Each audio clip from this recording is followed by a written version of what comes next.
Thank you, Secretary Mayorkas, for being here.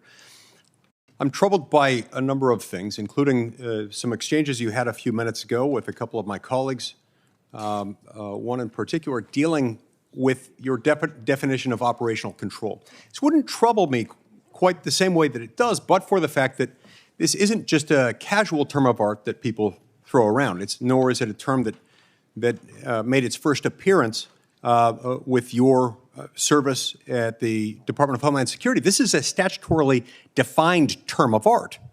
And Congress has defined it now for the last 17 years as involving the prevention of all unlawful entries into the United States. And so it appears to me that your definition, which has to do with maximizing resources, it distorts this. It appears to me to be something that is perhaps an intentional effort to obfuscate the real problem, to hide the absolute humanitarian and legal disaster that we have unfolding on our southern border, one with massive national security implications and human health implications, as we've seen 110,000 Americans die from fentanyl just last year. All that fentanyl, by the way, comes from Mexico. It's no mystery where it's coming from. It's not made here, not even made in China anymore. The stuff that shows up here, it's made in Mexico. And so perhaps this redefinition helps hide that, helps obscure it, but it still doesn't help. Look, this is making it worse. What you're doing is making a lot of things worse. And I'm concerned that this shows up in a number of areas. I'm going to talk about some of those today. Shows up in your use of parole. It shows up on issues related to asylum. And it shows up in issues related to the detention of asylum applicants. Let's talk about parole first. In one of these efforts to disguise the political impact, to diffuse the political impact and disguise what's actually happening, you've started to rename things and rebrand them so that the numbers seem to be improving more than they actually are, but they aren't. It's come to my attention that you've created at least 13 new parole programs within the Department of Homeland Security. Now, I find this odd because you break them down by things like country of origin, but I find this odd because the statute itself creating parole, which is found in 8 U.S.C. 1182 D5A, says that the Secretary of Homeland Security, subject to certain conditions, may parole into the United States temporarily under such conditions as he may prescribe, only on a case-by-case basis for urgent humanitarian reasons or a significant public benefit, any alien applying for admission to the United States. So Congress went way out of its way to define that and to say this must be handled on a case-by-case basis. No broad grants of these are the kinds of people we're going to parole in. Now, what qualifies as an urgent humanitarian reason or a significant public benefit, in your view, seems to be anything that will appear to reduce regular immigration. This is so far afield from the definition that Congress actually authorized by statute, and far beyond what it's heretofore been understood to do and what the words themselves mean, which is to provide a way that somebody could come in the case of a medical emergency under that portion of the statutory language, or, for example, someone who is coming in under the public benefit prong from a foreign country who's needed to testify in a jury trial or something like that, and then be returned. Parole wasn't intended to be broad, nor was it intended to provide someone a permanent residence or a residence that can become permanent within the United States. And so this is really concerning to me. When we see this, I wonder how you can possibly defend the legality of this. It shows up further in the way that you're handling asylum. Let me ask you this, Mr. Secretary. Does anyone coming into our border have a right to asylum? Or is this rather a grant of discretion to you as the Secretary of Homeland Security to grant it where you deem appropriate? under the circumstances prescribed by the law?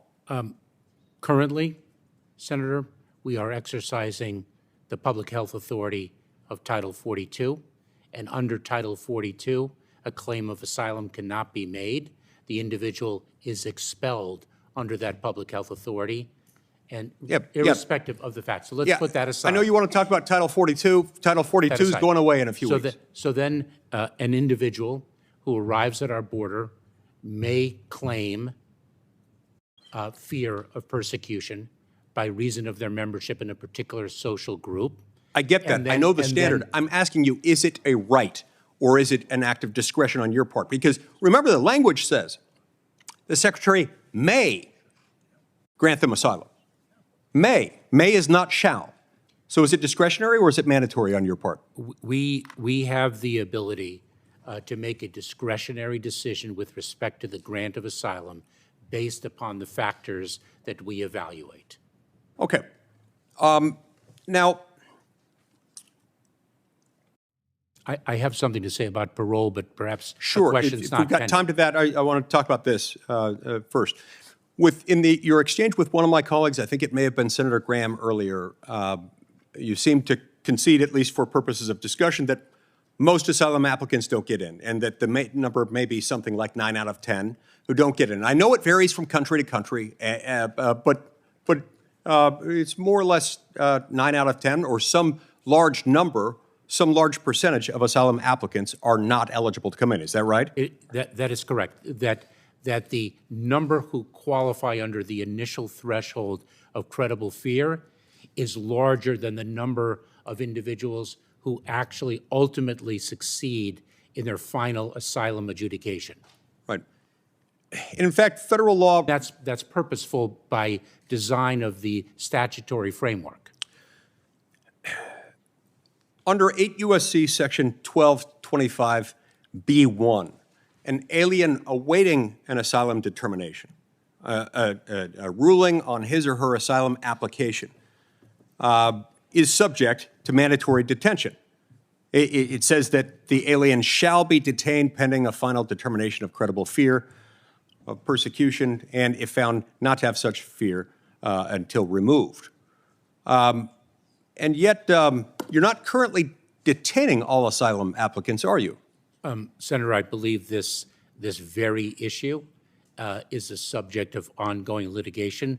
I will only say this, therefore, that the Department of Homeland Security, specifically Immigration and Customs Enforcement, has never had the detention capacity to detain every asylum seeker. I'm not asking whether you've got that detention capacity or whether they have in the past. I'm asking what is supposed to happen. And the truth is, under the statutory provision I just read to you, you're supposed to detain them. And yet you don't. And as far as running out of detention capacity, you are, in fact, getting rid of detention space. Are you not? As reported by Fox News just yesterday? No. And what about the fact that no, the ICE detention budget has been slashed by this administration to the tune of hundreds of millions of dollars? Senator, we're not reducing the amount of detention space. I don't know to what that report refers. I'm not sure what that report refers to. We're not diminishing the amount of detention space right now. You are not deporting people once you reach your cap of the detention space, and that is a problem. Because you've said time and time again in front of this committee and in other contexts, you and other members of this administration have said over and over again that the system is broken, the process is broken, the law is broken, and then you blame it on Congress.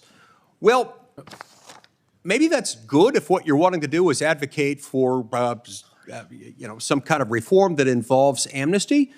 But it's just not true as far as the asylum process, because if the asylum process were followed by the law, you would turn people away. You would send them back once you ran out of detention space. You'd detain those who you're supposed to detain, and then you'd send the rest back. And this is a big problem. Look, I'm running out of time. I am concerned about a number of things that I'll follow up with questions for the record, but a couple of closing issues, just in short. First, I'm very concerned about your Office of Intelligence and Analysis. There's been a letter sent to you by the House Homeland Security Committee that you have not answered. When they do answer that, I would love to get those answers, those responses, and I would also like a briefing on this in the very near future. We need to know what's in there. Look, at the end of the day, it appears to me that you are not enforcing the law. You are redefining key statutory terms in order to obfuscate the fact that you're not enforcing the law. This is a fireable offense.